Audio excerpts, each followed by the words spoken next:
students, welcome to Laex. Welcome to the session on 80th Weekly Magazine, where we will be covering from 3rd September to 9th September 2018. So let's quickly see what are the important issues in this particular week. Paper 1 essay is about data protection in the era of social media. Here, this year mains question paper, if you observe, there is a question about the measures that we need to take for data protection from cyber security point of view. Please read the report and try to address this essay. The next issue that we need to focus is about a shrinking island, that is Majuli. Here, I want you to be aware about different islands that are present in the world. Now, basically, most of the islands are due to convergence boundaries or divergent boundaries, or maybe due to hotspots. Even this hotspot question was there, I hope you remember. And now, what is more important for us is, along with these islands, you have something called as coral reef. They also form some islands or atolls. Now, whenever you look at a river basically when it is entering, let's say this is an ocean. Before it enters into the ocean, it tries to spread itself into multiple distributaries. Whenever it is moving in this way, sometimes what may happen, the river may go like this. Can you see this particular region? This may form an island. So rivers, when they make distributaries, it looks something like this, guys. Right? So you'll have something like this, and these are the islands which are basically present near the distributaries, which are more common. At the same time, due to wave action,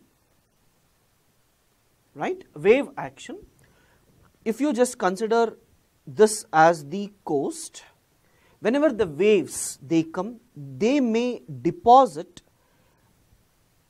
some sediments in the form of islands, which can be called as bars or barriers. All these are important islands which we observe. But when we look at Majuli, it is a riverine island which is mostly present in the mature stage of Brahmaputra river. So let us see what is the meaning of what we are explaining here. So just consider, now when you have Himalayan mountain ranges, Arunachal Pradesh, right? In Arunachal Pradesh region, Brahmaputra is in the mountain. As soon as it enters into Assam, it comes onto plains. So in the mountains, Brahmaputra is in its youth stage, plains, Brahmaputra is in mature stage, and when it comes to Bangladesh, Brahmaputra will be in its old stage. Remember guys, whenever it is in its youth stage, normally erosion is more when compared to deposition. When it is in the mature stage, both erosion will be there and also deposition will be there. And then when it is old stage, deposition is more.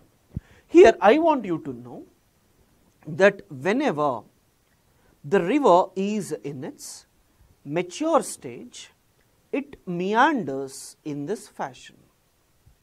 So what happens whenever the river goes and hit this region, this will be eroded. Whereas the river, when it moves like this, it slows down. So can you see this portion? So we basically observe deposition in this side and we observe erosion in this side. Now due to this erosion, deposition and multiple other features, there will be some areas where some land or some deposition may lead to formation of an island. And in Brahmaputra near Assam, there is an island formed known as Majuli Island, and today initially its size was increasing and it even surpassed the islands present in Amazon basin. Today when we observe Majuli Islands, this is one of the world's largest inhabited.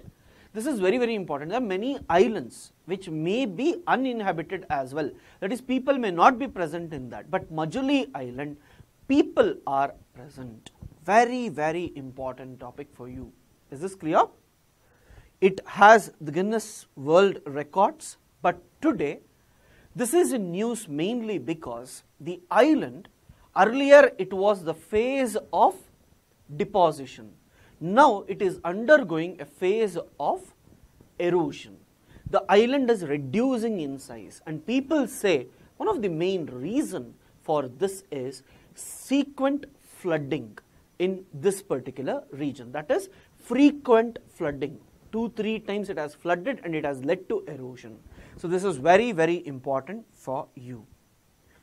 The next important issue is about calling scheduled category people as Dalit. Remember, right from Gandhi till today, there are many attempts being made to ensure that certain communities are not called as Dalit, because the meaning of that itself is little bit demeaning. So if you see the meaning of the word Dalit, it means downtrodden or broken, right? So to ensure that that doesn't come in their minds, Mahatma Gandhi basically called them as Harijans, right? And later, our courts and other things have said that you should not use this word. Now the government is also saying that let us ensure that this word is not used as much as possible, and we should use the word scheduled castes instead of using the term Dalits. The next important issue which I want you to know is about talks on logistics deal with Russia. Here I want you to know, as it is in the talks stage, it's not important, but Putin is in India, so high possibility these agreements may be signed.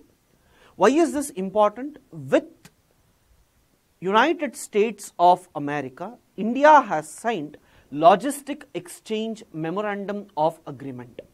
What is the meaning of this? If there are some Indian ports anywhere, and if there are some US ports, Indian Navy can get access to US ports and US Navy can get access to Indian ports.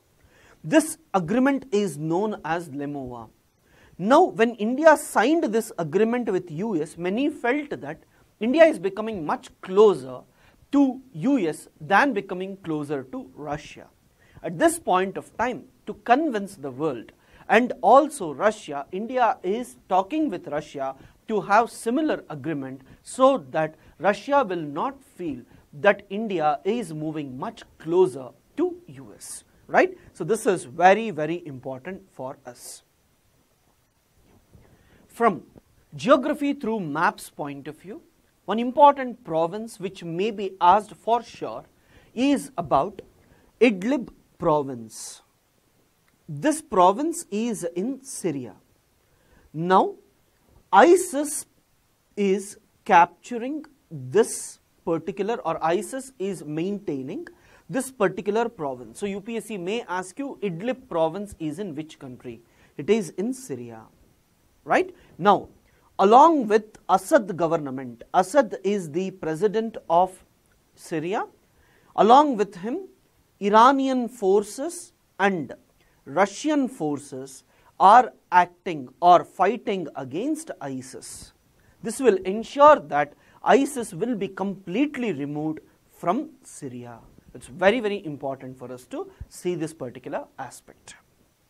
The next important issue is about Supreme Court decriminalizes homosexuality. A very significant event indeed. Earlier, Supreme Court has rejected it on several bases. There is a case where Delhi High Court said that you should legalize or decriminalize homosexuality because Section 377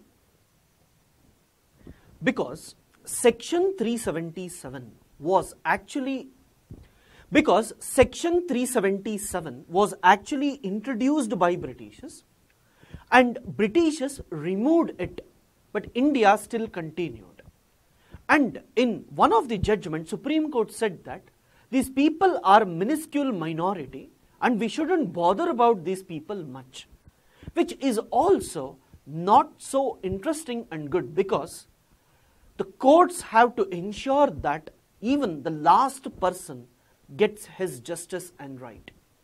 But to our good, the Supreme Court has analyzed that it is up to the individual to decide his partner. Whatever is our opinion, they also have their own rights.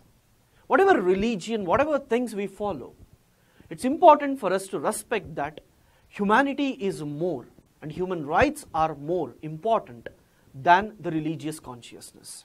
So guys, let's see the other important issue. Nothing much to see with respect to this. The next important issue at the international level that we need to focus is about, for a world free of chemical weapons, a very, very important issue. Let me just explain some facts with respect to this. Now, in Syria, there was something called as Arab Spring, where the Syrian regime headed by Assad was actually attacked by Sunni groups supported by Saudi Arabia and United States of America. Remember, Arab Spring started in Tunisia, spread to many countries, and Syria is one country. At that point of time, Assad regime was blamed that he used a chemical weapon by name sarin to kill many people, especially the opposition party. At this time, when United States wanted to impose sanctions on Syria, Russia, which is a very good friend of Syria, said that rather than going for this, it is better if we can eliminate chemical weapons completely. And India was heading the chair of Chemical Weapon Convention at that time, and all these talks led to removing the war completely in the Syria. And OPCW, which is the authority to look after the chemical weapons, clearly assumed importance, and it was also given Nobel Peace Prize. Now it is important for me to know that today the world is again talking about removing chemical weapons to the core, and there shouldn't be any chemical weapons left in the world. So the authority which is looking after this is Organization for the Prohibition of Chemical Weapons. So please read this once. The next important issue is about 2+2 summit. Here the 2+2 summit is between India and United States of America, where the Defense Minister and Minister of External Affairs of India will talk with the Defense Minister and Ministry of External Affairs of which country? Of United States of America. Now, this would help in dealing issue-based relationship. This is helpful in talking diplomatically on specific issues related to defense and also related to issues which Sushma Swaraj had to raise. So now, if we can go with this approach, remember, when we talk about countries like US, Russia and all, our relationship is so diverse that whenever we meet, we get lost in which issues to talk and which issues we shouldn't talk. And we are having relationship almost in every field with that particular country. So, whenever MEA speaks to that country, let's say there is an issue with respect to trade. So, MEA will speak to that MEA, and that MEA, that is US MEA, will talk with trade minister, and then they will do some, and again that MEA will talk to Sushma Swaraj, correct? Then Sushma Swaraj has to talk to Indian trade, which will be complex. Rather than that, when 2+2 summit will occur, Sushma Swaraj will speak with her counterpart in US separately on the issues which she has to focus, and defense will be seen differently. Over a period of time, if this can be improved to include other areas of cooperation also, that would be very much beneficial for us. So guys, as of now, they have signed something called as Communication Compatibility Security Agreement, where they will try to ensure that the communication system in United States of America, especially used in its defense equipments, will be similar to the equipments which will be used in Indian defense system, so that any communication that has to be made between these two partners, it would be easy for them to operate together. For example, let's take India and US are fighting together against a third country. At that point of time, India and US machines are different, technology is different, communication is different, so they can't work together. And United States of America do not want to share how exactly its systems will work with any other country, apart from NATO countries.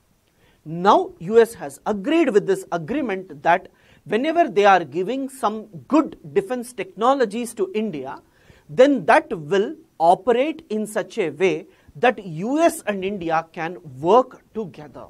And this is what the agreement aims to cover. And along with this, we have several other agreements like LEMOA and all. These are all series of agreements which will ensure that defense cooperation between India and US will be integrated to such an extent that we both can work together, and US, we can trust that they can come and help us in case of war. For that, all these agreements are very, very important. The next important issue is about United Nations is focusing on ensuring that they are going to protect high seas. What are these high seas, guys? So whenever we take a country, I have already explained, you will have a baseline. 12 nautical miles is territorial waters, contiguous zone, and 200 nautical miles is exclusive economic zone. A very, very important topic. Is this fine? Now, after 200 nautical miles, whatever is there is high seas. Now, no one is protecting high seas, even though the treaty says that it will be taken care by International Seabed Authority. Every country is trying to protect its exclusive economic zone. Either they are polluting that, and once if it is polluted, no one is willing to contribute to ensure that it is cleaned. To ensure that there are talks on how exactly we need to protect the high seas, United Nations has begun. So let's see what will be the outcome over a period of time. The next issue, guys, high possibility UPSC may ask you in mains is how to conserve Western Ghats. I have already discussed with you about Kasturi Rangan Committee report, Gadgil report and all. The same thing is given. I want you to ensure you revise this topic carefully again. Next issue, which is very, very important from science and technology point of view, Bedaquiline boost, here to ensure that we are using multi-drug resistant TB medicine, that is Bedaquiline, and once if you give this, high possibility that it will be effective and it will reduce the cases of TB as much as possible. Every time whenever you read science and technology about diseases, one thing which is common is tuberculosis, right? To ensure that the tuberculosis is removed or eliminated, not only in few parts but also throughout the world, WHO is trying to ensure that the Bedaquiline should be given to almost all the countries. And if this occurs, we may see a day where TB will be eliminated completely from the country. The next important issue which may be asked for mains and also optional subjects is about solid waste management policy. Supreme Court has remanded several states that you are not following this solid waste management policy. Don't think that this is only non-BJP ruled states. Even the BJP ruled states are not showing any interest in this. So let's see what are these rules. So Ministry for Environment, Forest and Climate Change has revised and notified solid waste management rule in 2016, and according to this, you see this, the bulk generators of waste in partnership with the local authority should ensure that they segregate waste at source itself. Wherever the source is generated, there itself you have to segregate. Airports, public places, like apartments and all, there itself you have to segregate it as paper, plastic, glass, metal, etc. If you are in small towns, even today some municipalities you can see, they come, they will have loud music and they will say, please try to segregate and keep it separately, we will take that separately, right? For recycling and reuse of some, and some will be helpful to produce some bioethanol or biomethane as well. Under the rules, timelines varying between 1 year to 5 year period have been prescribed for local authorities to put in place facilitating infrastructure, like you have to go door to door and collect it, and ensure that the people are aware, they will segregate it, and these people, once they collect it, they will transport it separately. Remember, people collect and they put it together. That is also bad. You transport it separately. Recycling has to be sent to another place, and whatever needs to be biomagnified, whichever can be used as compost has to be used separately. If something can be used as manure, it also has to be used separately. All this is very, very important. The rules provide for construction of central monitoring committee comprising representatives of various ministries, where everyone will sit and see whether these are implemented properly or not. As per, gated communities with built up area of 5,000 square kilometers also have to do this. I told you, apartments, gated communities should also go for this. Segregation and channelization of the recyclable waste for reuse and all. Right, biofuels can also be produced with the help of this, right? As I am telling you, all these are aimed at the same concepts which are repeated. Please understand, solid waste management is all about segregation, transportation by having it in a segregated format, and at the same time ensure that whatever is wasted, recycle or reuse it for different purposes. It's beautiful to see that Niti Aayog is not only focusing about water but also the source of the water. Remember, there are several springs present in Himalayas, Western Ghats and all, from where rivers or water originate. And let's imagine you have a mountain and you have a rock like this. Water will go into this and they come out here, right? So rainfall is occurring in this region, water will fill in this and they come out. This is known as a spring.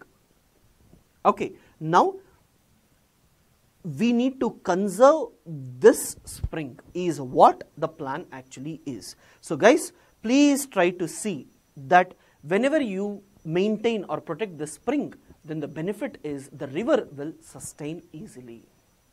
Next guys, India-Sri Lanka joint exercise is known as Slynex.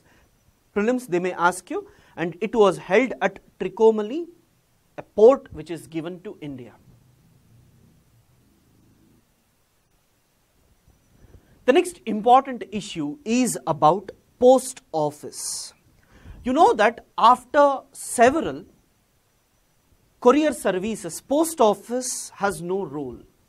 But remember, post office is one which has its network throughout the country. There are people present in every village.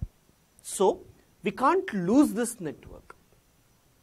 To ensure that this network can be used effectively, central government has planned to go for India Post Payments Bank. That is, they are planning to convert post offices into payment banks.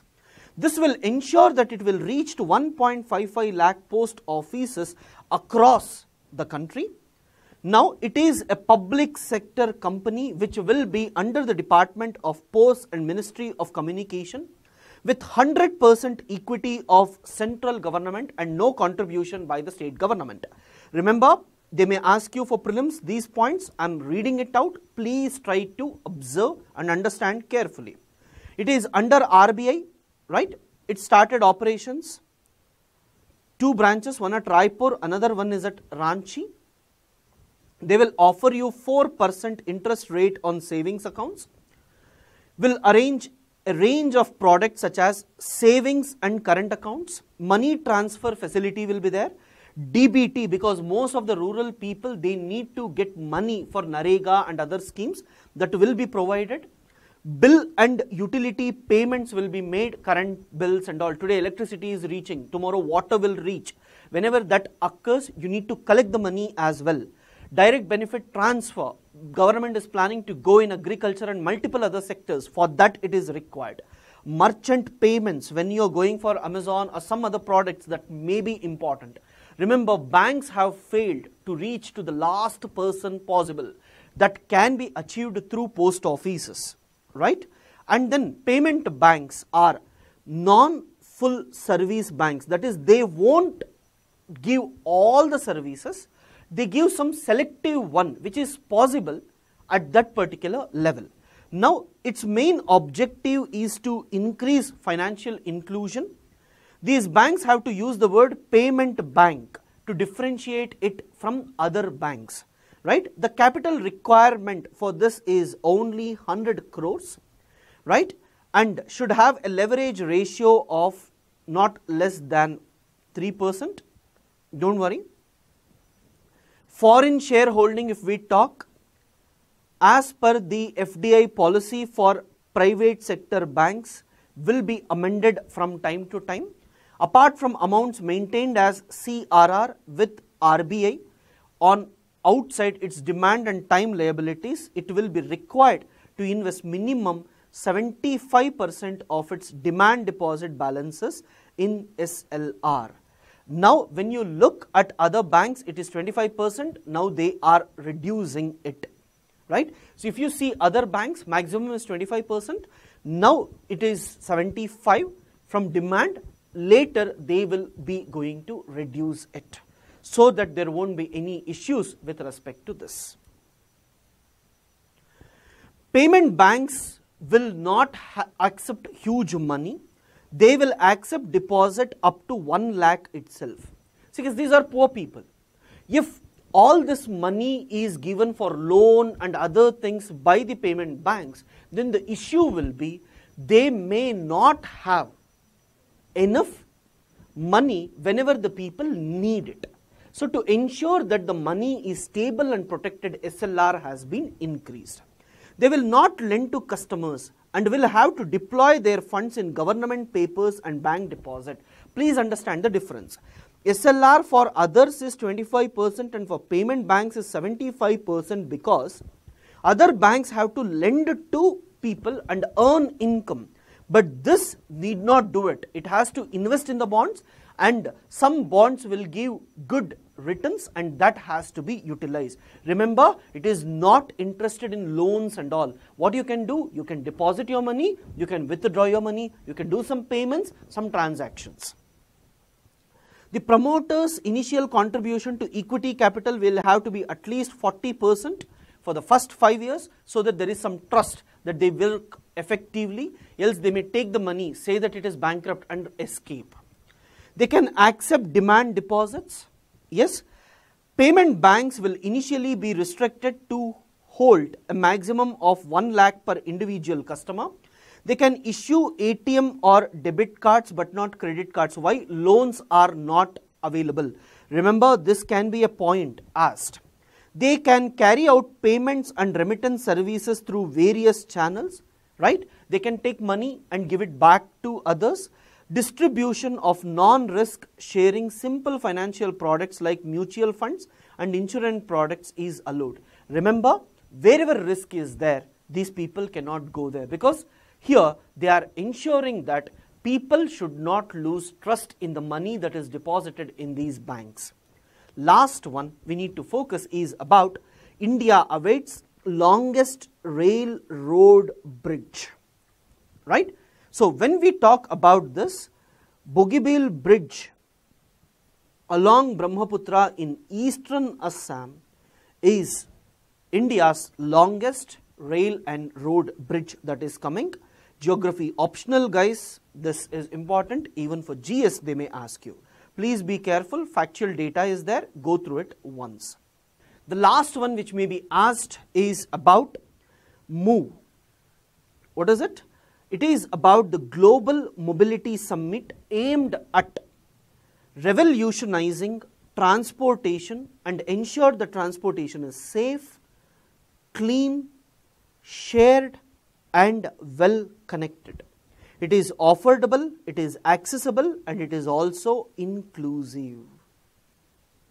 Please read this, guys. The summit deliberates on 5 themes. Please remember, maximizing asset utilization and services, comprehensive electrification and alternative fuels. What is the meaning of alternative fuels? Biofuels and all. Reinventing public transport to ensure that move more people than moving more vehicles. Goods transport and logistics. Tomorrow, when India's GDP will increase due to GST, where goods are moved from one place to another place through e-NAM, if we integrate a national market, then we should have enough space for moving the goods from one place to another place and logistics maintaining also. Then it would increase the movement and it would put additional burden on the existing infrastructure. So ensure that even that is well connected. Data analytics and mobility, time to time we need to ensure that whatever data is available, and we need to have a track in which areas we have more transportation demand and what infrastructure projects has to come in that particular area. And the aim of this is reduce oil import by going for alternative fuels, vehicular pollution by going for best quality vehicles or electrification of vehicles, enhanced public transport to the last mile connectivity. For example, you take metro. Now what happens? Metro will be there from one station to another station. Again from here people have to go in vehicle, or from here people have to go in vehicle. To ensure that even it has to be hardly 100 meters or 500 meters from the house of the people, or 100 to 500 meters they should use cycles or something else rather than going with two-wheelers. Sustainable clean mobility system, right? There should be system which will not pollute because of transportation, and integrated transportation solution for all. All these are important, right? Rail, road, water, everything has to be interconnected in such a way that there is minimum wastage in movement of vehicles. See guys, this is Global Mobility Summit, high possibility UPSC will ask you a question about this, especially in geography optional or in economic geography in GS. Thank you guys. Thanks for watching.